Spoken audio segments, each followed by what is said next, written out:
And this movie you're thrown in, it could technically still be a sequel to Man of Steel, honestly.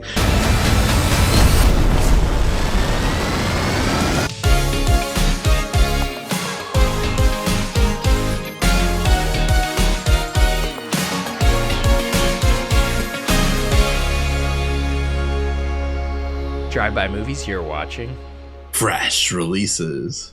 My name's Blaise. And I'm James. And this week, we're talking James Gunn's Superman.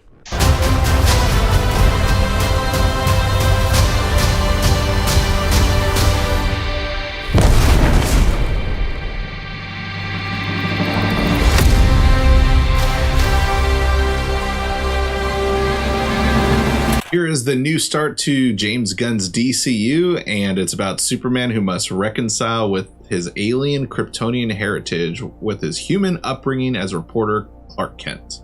As an embodiment of truth, justice, and the human way, he soon finds himself in a world that views these as old-fashioned. It's an interesting synopsis because it doesn't really tell you much about the movie, because this movie goes in directions I just did not expect. So I think there were three trailers that came out before this movie came out, and the trailer only shows pretty much just the first 30 minutes of the movie, with a couple of snippets of the action sequences towards the end of the movie. But plot wise, I could not have told you at all what this movie was going to be about. But Blaise, what are your thoughts coming out of the start of James Gunn's new cinematic universe? So I have to say, I've definitely not been watching superhero movies for a while, but I felt like after enjoying James Gunn's Suicide Squad, I'm like, all right, James Gunn's not my favorite director by any means, but I enjoyed Suicide Squad so much. I'm like, I'm willing to see what he's gonna do rebooting Superman without so much baggage. Like if we're hitting a fresh restart on a DC movie, a DC character, and there's not gonna be all this emotional baggage, I'm down to check it out. I wasn't interested in Guardians 2 or 3 because it's just too much baggage there with all the different Marvel superheroes, and how is it gonna coalesce with other films. This I'm more interested in. I'm definitely less interested in any future DC movies. It's gonna be for me a case-by-case basis, but when it comes to Superman 2025, I really enjoyed this movie. Yeah, so I liked the movie, but here's the thing. When I try to figure out what I disliked about the movie, there's honestly nothing I disliked about the movie. I have no problem with the pacing or the tone that everyone seems to have a problem with the movie. I just say it's just a little overstuffed and a little bloated, especially in the middle 40 minutes of the movie. We have a solid 30 minutes, and I love the finale of the movie too. But just overall, when, minor spoilers, Superman gets locked up at a point, and that takes about 40 minutes to kind of get him out of there, and just that aspect I thought kind of just dragged for a little bit, but I was still enthralled, and I still liked all the characters we were getting there and all the sequences we were getting, all this scenery we're seeing stuff that I haven't really seen in any superhero movies or just any movies in general. So going back to how you felt about it, I don't know what I was expecting or what I wanted, honestly, but James Gunn is also a director that kind of just catches me by surprise, because I remember being so hyped for Slither and being relatively disappointed when it first came out, but I still enjoyed that movie.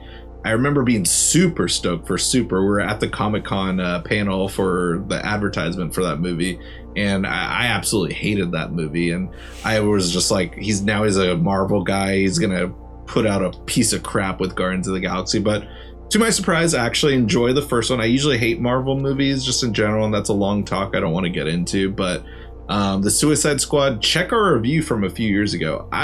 We liked it, but I don't think I was really that crazy about it. It's now, I'd say, one of my favorite superhero movies I've ever seen, honestly. I've rewatched that movie maybe 3 times since it came out, and I always have a blast. It's just so funny. And this movie I kind of see being like that, where I enjoyed it, but just I kept thinking about it more and more, and just kept falling in love with it more with each watch.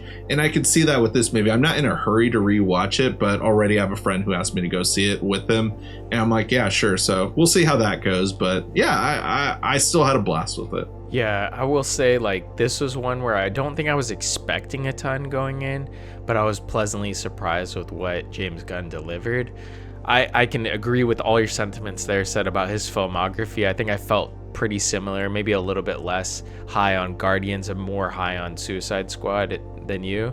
But yeah, I feel like this one, Superman's like a hero for me where I think it was Man of Steel, honestly, where right before that movie I read Superman Earth 1 and that character resonated a little bit more with me.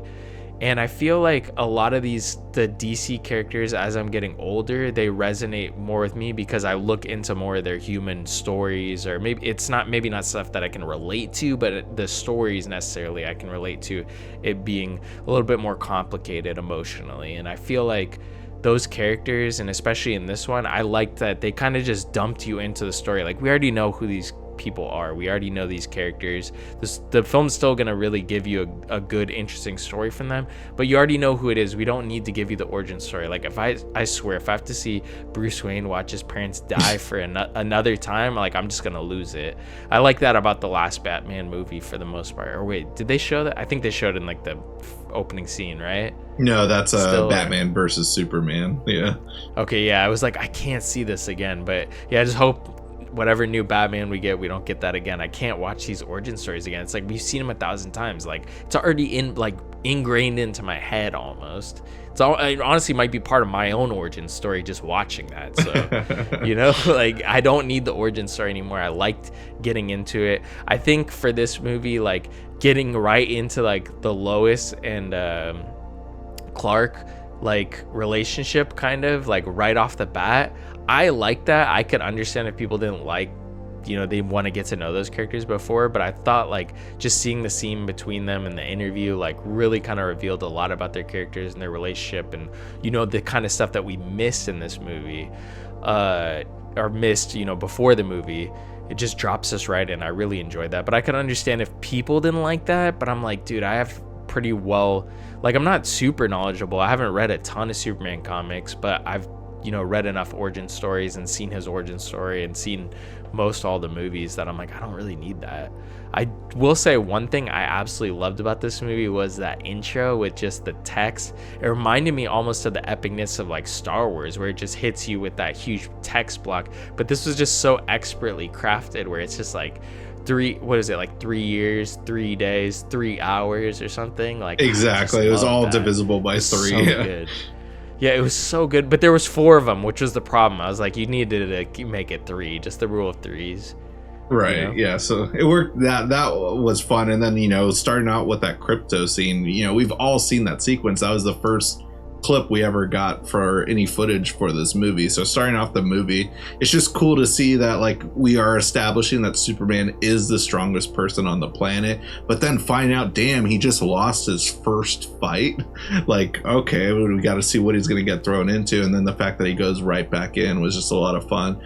And, you know, I expected a lot more like kind of like weird music playing throughout the movie, but James Gunn used it a little bit better, where he, you know, kept going with that guitar tone that we're like heard in the trailer. That's like the focus, but whenever he did use this like a song to kind of go with the action sequence, it worked really well. And then hearing the Iggy Pop song in the credits, just like, you know, just brings chills in my spine just thinking about it too. It just fits so well and just made the movie feel so just like happy ending that way. Definitely. And one of the things I really enjoyed about this movie that I feel like we've been going away from a lot in superhero movies is like, or the ones that I've seen, is really just like the use of saturation, the use of color, the camera movements. This film has some crazy camera movements. The camera's like flying around so much and everything was just so dynamic, and the color just popped. Like, it was very cinematic, where I feel like the last other superhero movie I watched was Thunderbolts, which was god awful, and that was just so TV. It was so TV like it just felt like a TV show or something. And it was just so flat and muddy. It just looked like looking at a concrete wall, not even one that's cool enough to have graffiti on it. And yeah, this one, it just felt like Like, if it's going to be on a massive screen projected in front of a full theatrical audience, like, make it something worth watching, something that you can't see at home. I mean, obviously you're going to be able to watch this movie at home, but you know what I mean? Like, make it pop like all the colors and everything. I love that. I felt like this film just really delivered, and like James Gunn really showed that he, you know, can come out swinging. He can, you know, hit the reset button and really make it worthwhile of hitting that reset button. I think oftentimes people, you know, do a reboot or remake, and is it really worth even that, you know, that opportunity of doing that, when this one actually felt like, you know, let's hit that reset button and be happy that we're pressing it. Yeah, you know what? If you're not happy with it, there's still the old movies or old TV shows you can watch. And you know, this movie you're thrown in, it could technically still be a sequel to Man of Steel, honestly. If you just like, you know, of course there's going to be a few things you have to retcon and ignore, but honestly, why couldn't this movie be just 3 years later? I know it's not. Don't come after me. But just like, you know, just like if that's what's bugging you from hating this or liking this movie, you're being weird. But yeah, just like I'm still surprised, and I'm actually looking forward to seeing it that second time. But you know, like I said, even though there is some bloatedness though within the middle aspect, there's still enough here to where I'm excited to see where they might go with this character. But what worked best for me though is just the chemistry with all the actors within the movie, and just the way every character just like has their moment to shine. There's a lot of characters within this movie, but they all serve a purpose. It never felt like anyone other than the sports rivalry guy. I thought, like, I know that's a character that probably some people love, but he's kind of played as like a big brawly guy, but then was like scared throughout the movie. But like, you know, other than that though, like, you know, I had no problem following all these different characters we're introduced to. My girlfriend, who I saw with, you know, she doesn't know anything about Superman. She hates action movies in general, refuses to watch superhero movies, but she still wanted to see it because Crypto the dog, which also was a thing I wanted to see too. But you know, the fact that like she was able to still focus and understand everything going on just goes to show that it's just a well-written, well put-together movie. Yeah, I think that was one of the biggest things, was just the writing. Obviously, I think it was the most well done. And James Gunn came out saying recently about how like people aren't tired of superhero movies, they're tired of bad superhero movies. I kind of agree with that. If the right, I mean, you can say that about any movie. I don't think it's that crazy. Yeah, you know, of a statement. Like, people, you know, just want well-written movies. I felt like this was definitely one of them. Yeah, it just didn't feel generic, luckily. And so it has its own tone and it has personality. And that's what I look for in any movie. And you said it best, yeah. So, you know, what are your thoughts on Superman? There's so much hate. There's so much love. There's a lot of in the middle. Where do you fall? Let us know in the comments below. That's a great way to help support the show. And if you guys haven't already, go ahead and smash the like button, hit the subscribe button, and click that notification bell to get all of our latest updates. And speaking of updates, catch all our social media links down below. We got Instagram, Twitter, TikTok, also our own personal letterbox accounts. That's it for this week, folks. Tune in next week for a brand new video.